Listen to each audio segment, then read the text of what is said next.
Sir வணக்கம். வணக்கம். உதயநிதி அவர்கள் துணை முதல்வராகணும் அப்படின்னு சொல்லிட்டு திமுகவினுடைய அமைச்சர்களும் தொண்டர்களும் நிர்வாகிகளும் தொடர்ந்து இந்த கருத்தை முன்வைக்கும் போது மு.க. ஸ்டாலின் அவர்கள் சமீபத்தில் என்ன சொல்லியிருந்தார், பழம் பழுக்கட்டும் அப்படின்னு ஒரு வார்த்தையை சொல்லியிருந்தார். அது அவங்க கட்சிக்குள்ளே நடக்கிறது ஒன்று, அதில் ஒரு பெரிய விஷயமா பார்க்க வேண்டியது ஒன்றும் இல்லை. ஆனால் காங்கிரஸ் கட்சியினுடைய தலைவர், மாநில தலைவராக இருக்கக்கூடிய செல்வ பெருந்தகை உதயநிதி துணை முதல்வராக வரணும், அவருக்கு எல்லா தகுதியும் இருக்குன்னு சொல்லியிருக்காரு. இந்த கருத்தை நீங்கள் எப்படி பார்க்குறீங்க? ஏன் அவர் சொல்லணுதாங்க அதை ஆச்சரியப்படணும். ஏன்னா நீ செல்வ பெருந்தகையை தமிழ்நாடு மாநில காங்கிரஸ் கமிட்டி தலைவராக கொண்டு வந்ததே உதயநிதி தாங்க. அவர் சொல்லதாங்க ஆச்சரியம். காங்கிரஸில் இருக்கக்கூடிய லீடர்கள் எல்லாம் வேட்டிக்காரன் மட்டும்தான் மாறி இருக்கும். அவங்கெல்லாம் எல்லாம் திமுக காரங்க தான். இன்றைக்கி பீட்டர் அல்போன்ஸ் எடுத்துக்கிட்டாலும், திரு தங்கபால் சார் அவர் எடுத்துக்கிட்டாலும், சிதம்பரம் அவர்கள் எடுத்துக்கிட்டாலும், கார்த்திகை சிதம்பரம் அவர் எடுத்துக்கிட்டாலும், செல்வ பெருந்தகையாகட்டும், இவர் நம்ம அழகிரி ஆகட்டும், இங்கே இருக்கக்கூடிய இருக்கிற 12 அமைச்சர்கள் இருக்கிற வேலை வெடிகள்லாம் விட்டுட்டு ஈரோடு கிழக்கில் போய் வேலை செஞ்சு காங்கிரஸ்காரன் உள்ளே போகல. ஈரோடு கிழக்கில் நிற்கிறது யார்? காங்கிரஸ் கேண்டிடேட்டு. வேலை செஞ்சதும் ஃபுல்லாக திமுககாரன் அவர் ஜெயிக்க வச்சு இளங்கவனை கொண்டு வந்தாருங்க. ஏன்னா இவர்கள் எல்லாம் வேட்டிக்கரை மட்டும்தான் மாறி இருக்கு. காங்கிரஸோட வேட்டிகளுடைய கரைகளை மட்டும்தான் அவங்க போட்ட, காங்கிரஸோடைய சின்னம் போட்ட வேட்டிகளை மட்டும்தான் அவங்க கட்டியிருப்பாங்க. தவிர மற்றபடி அவர்களெல்லாம் சுத்தமான திமுக காரர்கள். இங்கே நிறைய பேருக்கு ஒரு அரசியல் கட்டமைப்பு புரியல. இங்கே காங்கிரஸை இயக்கிறது செல்வ பெருந்தகை கிடையாது. இங்கே காங்கிரஸை இயக்கிறது திமுக தான். இங்கே காங்கிரஸுக்கு 10 சீட்டு கொடுத்தாங்களே, இந்த 10 சீட்டை கொடுத்தது யார்? நீங்கள் எல்லாம் நினச்சிட்டுருங்க காங்கிரஸ்காரருக்கு அப்படின்னு நாங்கள் கூட்டிட்டோம், நாங்கள் டிசைட் பண்ணிட்டோம், இந்த ஊரில் அவங்க அந்த ஊரில் அவங்க நாங்கள் டிசைட் பண்ணிட்டோம். அதெல்லாம் ஒன்றும் கிடையாது. இங்கே இருக்கக்கூடிய கேண்டிடேட்டை செலக்ட் பண்ணது திமுக தான். இதில் ஒரே ஒரு விதிவிலக்கு சசிகாந்த் செந்தில் மட்டும்தான் திருவள்ளூரில். அவர் ஏன்னா ராகுல் காந்தியோட குட் புக்கில் அவர் இருந்ததுனால அவர் மட்டும் விதிவிலக்கு இல்லாமல் நேராக திருவள்ளூரில் போட்டு அவர் பெரும்பான்மை வாக்குறுதியால் ஜெயிச்சார். மற்றபடி இந்தந்த ஊருக்கு இவர் தான் கேண்டிடேட்டு, இந்த ஜாதி பிரதிநிதித்துவம் இங்கே இருக்குது, இந்த ஜாதி பிரதிநிதித்துவம் நாங்கள் கொடுக்கல, அதனால் இந்த ஜாதித்துவம் பிரதிநிதிகளால் இங்கே நிற்க வைங்கன்னு சொல்லிட்டு விஷ்ணு பிரசாத்தை தூக்கி அரக்கோணத்துலேருந்து இங்கே போட்டதும், இதை மாற்றுறதும், இந்த எக்ஸ்சேஞ்ச் பண்ணி எல்லா வேலைகளை பண்ணி எல்லா டிசைடிங் அத்தாரிட்டியும் யார்கிட்ட இருந்துச்சுன்னா திமுகட்ட தான் இருந்துச்சு. அன்றைக்கி சரி திமுக நாங்கள் 10 சீட்டு தரமாட்டோம், 5 சீட்டு தான் தருவோன்னு சொன்னாலும் மண்டிட்டு அன்றைக்கி காங்கிரஸ் வாங்கியிருக்கோம். அதில் மாற்றே கிடையாது.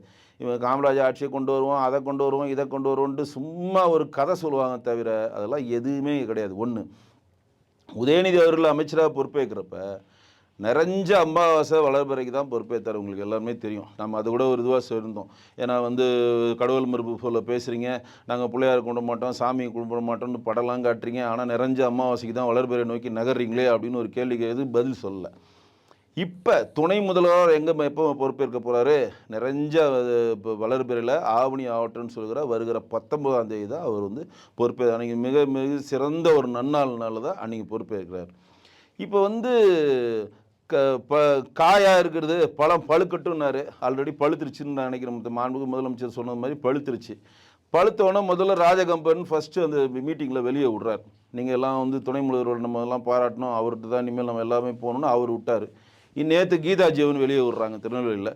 ஆமாம் துணை முதல்வர் வந்துட்டார், எல்லோரும் வாழ்க சொல்லுங்கள் துணை முதல்வருக்கு. அது எப்படின்னா இது கலைஞர் அவர்களோட ஸ்ட்ராட்டஜி. கலைஞர் ஸ்ட்ராட்டஜி எப்படி தெரியுங்களா? ஒரு ஆளை உருவாக்கணும், ஒரு ஆளுக்கு பதவி கொடுக்கணும் அப்படின்னா அவர் நேரடியாக எதையுமே செய்ய மாட்டார். அப்படியே ஒரு மாவட்டத்தில் போய் ஒரு தீர்மானம் போட சொல்லுவார். போய் ஒரு அவை கூட்டம் மாதிரி ஒன்று போடியா, ஒரு தீர்மானம் போடியா, மு.க. ஸ்டாலின் தான் முதலமைச்சராக வரணும், மு.க. ஸ்டாலின் தான் துணை முதலமைச்சராக வரணும், இல்லை மு.க. ஸ்டாலினுக்கு அமைச்சர்கள் இடம் கொடுக்கணும், ஒரு தீர்மானத்தை போடியா.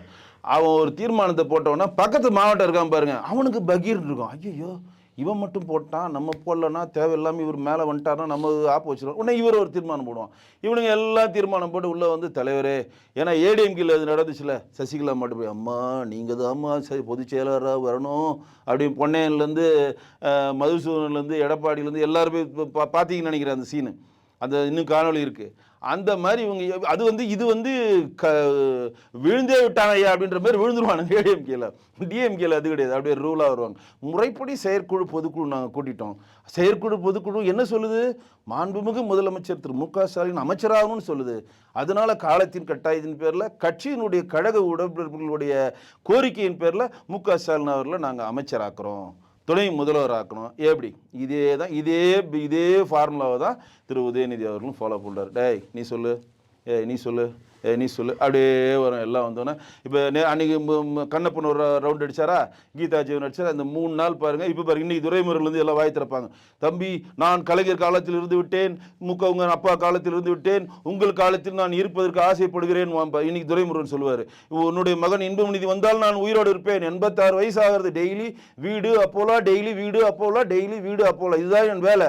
ஆனால் நான் 99 வாட்டி வேலூருடைய எம்எல்ஏ இருக்கேன், இன்னும் இருப்பேன். நான் 150 சரத்குமார் சொல்கிற மாதிரி 150 200 வயசு வரை வாழ்வேன். இன்ப நிதி அவர்கள் எப்போ வராரோ அப்பயே இருப்பேன். ஏன்னா அந்த பிட்டை போட்டு வச்சுருவோம், நாளைக்கு இவர் முதலமைச்சர் ஆகிட்டாருன்னா நம்மளுடைய பையனுக்கு பிரச்சனை வந்துட போகுது அப்படின்னு. இதுதான் இங்கே நடக்குது. தவிர இங்கே காங்கிரஸ் லீடரான்னு சொல்லி கொண்டு திரிகிற எல்லாருமே சுத்தமான திமுக காரங்க தான். இதில் எந்த ஒரு மாற்றம் கிடையாது. செல்வ பெருந்தகை இப்படி சொல்லலைன்னா தான் அவருக்கு பிரச்சனை. ஏன்னா ஏற்கனவே அவர் கம்ப்ளைண்ட்ஸ் போயிட்டே இருக்கு காங்கிரஸுக்கு. இங்கேருந்து சீனியர் லீடர்ஸை மதிக்கிறது இல்லை, திடீர்னு பார்த்தா காமராஜ் ஆட்சியை கொண்டு வருவார், திடீர்னு கார்த்திக் சிதம்பரத்தோட மோதல் கொண்டு போகிறாரு, திடீர்னு பாதி ஆட்கள்லாம் மாவட்டத்தை பிரித்து எனக்கு தெரிஞ்ச ஆட்களை போகணுன்றாரு. இப்போ இந்த பேர் நம்ம திருநெல்வேலியில் ஒருத்தர் செத்து போனார் பாருங்கள், செல்வகுமார் யாரோ ஒரு காங்கிரஸ்கார் ஒருத்தர், அவர் கொலையை இன்னும் கண்டுபிடிக்கல அப்படின்னு சொல்லி திமுகவுக்கு எதிராக அறிக்கை கொடுக்குறாரு.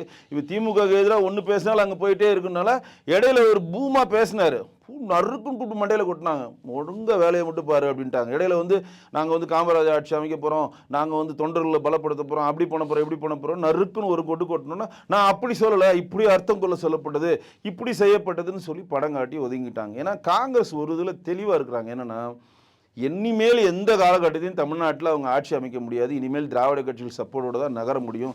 அதனால் ஒன்று ஏடிஎம்கே பிடிச்சி தொங்கு, இல்லை டிஎம்கே பிடிச்சி தொங்கு, ஏதோ ஒன்று தொங்கிக்கிட்டே நம்ம போனால் தான் சர்வே ஆக முடியும், நமக்கு அட்லீஸ்ட் ஒரு 10 எம்பி இங்கே கிடைப்பாங்கன்றதுல அவங்க ரொம்ப தெளிவாக இருக்கிறாங்க. அதில் எந்த ஒரு மாற்றம் இல்லை.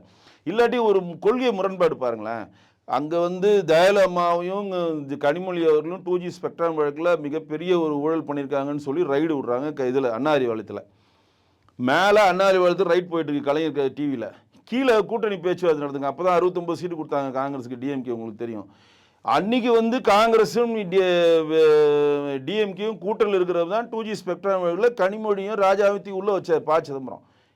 எப்படி எவ்வளோ முரண்பாடு பாருங்கள். கூட்டணியில் இருக்கிறாங்களா, அதுக்கு தலைவரே யார், மன்மோகன் சிங் தான் பிரதமர், அதுக்கு ஒரு அமைச்சர் இருக்கிறார் ராஜா இருக்காப்புல, ஆனால் அவங்களுக்கு எதுவுமே தெரியாதான், இவங்க ஊழல் தனியாக பண்ணிட்டாங்களா. எப்படி பாருங்கள், கவர்மெண்ட் தான் சைன் பண்ணோம் எல்லாமே, இவங்க ஊழல் பண்ணிட்டாங்க, நாங்கள் அப்பழு கட்டுறோம்னு சொல்லி பண்ணிவிட்டு இவ்வளவும் பண்ணுறாங்க. இதே இந்திரா காந்தி அவர்களே அவ்வளோ கேவலமாக முன்னாள் முதலமைச்சர் கலைஞர் அவர்கள் சொன்னார், ஏர்போர்ட்டில் இறங்கி வரப்போ கல்லை விட்டு அடித்து அவங்க மண்டை உடஞ்சி அது பழநெடுமாறம் தான் போய் இந்திரா காந்தி அப்போ காப்பாற்றினாங்க.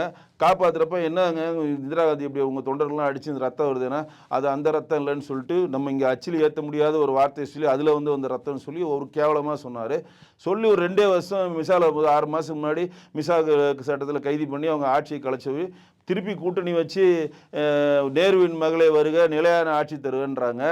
மறுபடியும் கொஞ்ச நாள் கழிச்சு கூடா நண்பு கேடா முடிஞ்சிருச்சு, எங்களுக்கு ஆட்சி இல்லை ஒன்றும் இல்லைன்றாங்க. திடீர்னு பார்த்தா 2G ஸ்பெக்ட்ரமில் 2 பேரையும் உள்ளே போடுறாங்க. திடீர்னு வெளியில் நாங்கள் கூட்டணியில் இருக்கிறாங்க. என்னையா நடக்குது இதில்? என்னையா கொள்கை?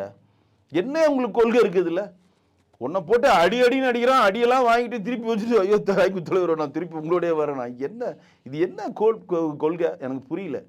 அதனால் ஒரு விஷயம் தெளிவாக தெரிஞ்சுக்கங்க, இன்னைக்கிலேருந்து நீங்கள் எழுதி வச்சுக்கங்க, கவுண்டவுன் நீங்கள் ஸ்டார்ட் பண்ணிட்டேன், கீதா ஜீவன் ஸ்டார்ட் பண்ணிட்டாங்க, ராஜகண்ணப்பன் சொல்லிட்டாரு, அடுத்து இன்றைக்கி செல்வ பெருந்தகை ஸ்டார்ட் பண்ணிட்டாரு.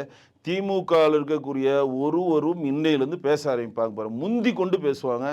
காங்கிரஸ் இருக்க ஒவ்வொரும் முந்தி கொண்டு பேசுவாங்க. ஏன்னா தெளிவாயிட்டாங்க, அடுத்து முதலமைச்சர் திரு உதயநிதி தான், நம்ம இனிமேல் இது செட் ஆகாது, இனிமேல் படத்தை முக ஸ்டாலின் படத்தை சின்னதாக்கி உதயநிதி படத்தை பெருசாக்கணும், இனிலேருந்து கொடுத்துருவானுங்க. இன்றைக்கி எங்கெங்கே பேனர் அடிக்கிறாங்களோ எங்கெங்கே போஸ்டருக்குலாம் நீங்கள் இன்ஃபர்மேஷன் போயிடும், டேய் இனிமேல் நான் எந்த மேட்ரு கொடுத்தாலும் ஸ்டாலின் படம் சின்னதாக இருக்கணும், தலைவர் யார் உதயநிதி இந்த பேர் சொல்கிற தலைவர் பேரை தலைவர் சொல்லு, சின்னவர் சொல்லு, சின்னவர் படம் பெருசாக இருக்கணும், ஓகேவா, இதுதான் இன்ஸ்ட்ரக்ஷன் போ. இனிமேல் அடிக்கக்கூடிய எல்லா போஸ்டர்லையும் கலைஞர் ஸ்டாம்ப் சைஸ் போடுவார், பெரியார் ஸ்டாம்ப் சைஸ் போடுவார், அண்ணா ஸ்டாம்ப் சைஸ் போடுவார், ஸ்டாம்ப் சைஸோட கொஞ்சம் பெருசாக மாண்பு முதலமைச்சர் இருப்பார். எல்லாம் ரொம்ப பெருசாக யார் இருப்பார்னா திரு உதயநிதி ஸ்டாலின் தான் இருப்பார். அதற்கு இன்றைக்கி அச்சாரமாக தான் செல்வ பெருந்தகை வாய் திறந்திருக்காரு. இப்போ செல்வ பெருந்தகை வாய் திறந்துட்டார்னா அடுத்த வாட்டி நம்ம காங்கிரஸ் லீடராக வரதுக்கான ட்ரை பண்ணிட்டு இருக்க எல்லாருமே நமக்கு உதயநிதி சப்போர்ட் பண்ண மாட்டாருன்னு சொல்லிட்டு இன்றைக்கி வரிஞ்சு கொட்டிக்கிட்டு எல்லாருமே இதை வரவேற்பாங்க. ஸோ இதில் காங்கிரஸில் இருக்கக்கூடிய காங்கிரஸ் லீடர்களும் திமுக இருக்கக்கூடிய டீம் திமுக லீடர்களும் ஒரே குட்டையில் ஊறின மட்டைகள் தான், அதில் எந்த மாற்று இல்லை. ஒன்று. ரெண்டாவது, காங்கிரஸ்னு சும்மா சத்தியபுத்தி பவனில் கொடியை வச்சுட்டு அவனுக்கு காமெடி பண்ணுறாங்க. அங்கே இருக்கவங்க எல்லாருமே திமுக தொண்டர்கள் தான்.